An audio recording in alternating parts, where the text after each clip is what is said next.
ఒకరికి రక్షిత మంచినీరు అందట్లేదు ఇప్పుడున్న లెక్కల ప్రకారం.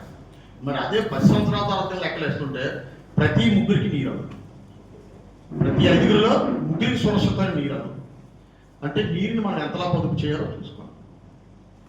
దాని తర్వాత 3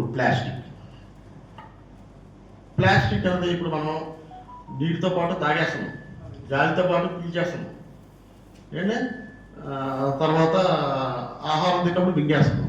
ఏంటనుకుంటారు మనం మిగుతుంది? Micro plastic. ప్లాస్టిక్ మనం మింగడం ఏంటి, ప్లాస్టిక్ మనం తినడం ఏంటి, ప్లాస్టిక్ మనం తాగడం ఏంటి అని చెప్పి మనకు ఆశ్చర్యంగా ఉండకపోవచ్చు.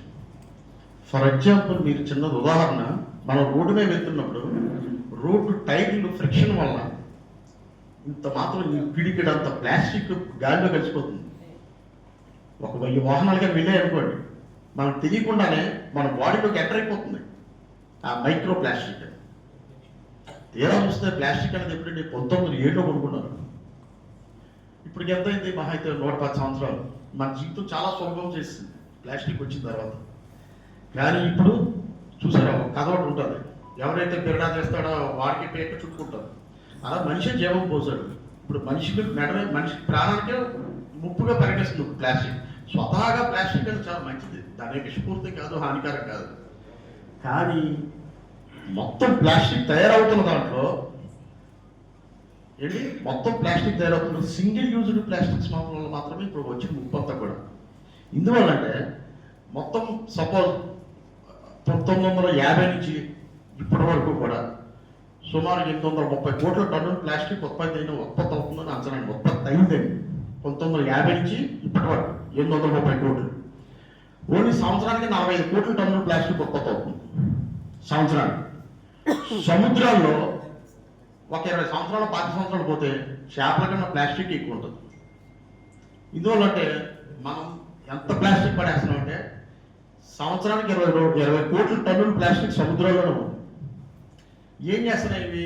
జనరల్గా సాల్ట్ వాటర్లో నాలుగు ఏమవుతుందంటే, ఇప్పుడు మనం పడేసిన ప్లాస్టిక్ కావాలి కానీ ఏంటంటే తెలుసు కదా, మనం ఎక్కడికైనా వెళ్తుందో మనిషి చెత్త పడేస్తుంది. ఆ చెత్త అంతా ఏమవుతుందంటే పీసెస్ అయిపోతాయి లోపల సముద్రంలో.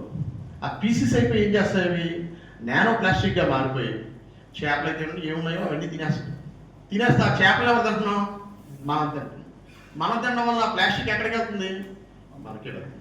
ఇటీవల టాక్సిక్ లింక్స్ అని చెప్పి ఒక సంస్థ సర్వే చేపడితే 1 కేజీ షుగర్లో ఏంటంటే 68 పీసెస్ ఉన్నాయి, ప్లాస్టిక్ పీసెస్. అంటే చిన్న టైనీ పీసెస్ అన్నమాట. 1 కేజీ సాల్ట్లో 74 పీసెస్ ఉన్నాయి. అంటే మన భారతదేశంలో సగటున మనం అందరం కూడా రోజుకి 11 గ్రాములు ఉప్పు, 10 చెంచాలు షుగర్ వాడతాము. అంటే మనకు తెలియకుండా వారానికి 5 గ్రాముల ప్లాస్టిక్ మనం తినేస్తున్నాం అన్నమాట, మనకు తెలియకుండా. అంటే చూడండి, ఒకసారి ఆలోచించండి. అంటే ఇప్పుడు రకరకాల జబ్బులు, వీటి వల్ల ఏంటవుతుంది? శ్వాసకోశ వ్యాధులు కానీ, మూత్రనాళాల సమస్యలు కానీ, అలాగే ఆక్సిజన్ పంపింగ్ సరిగ్గా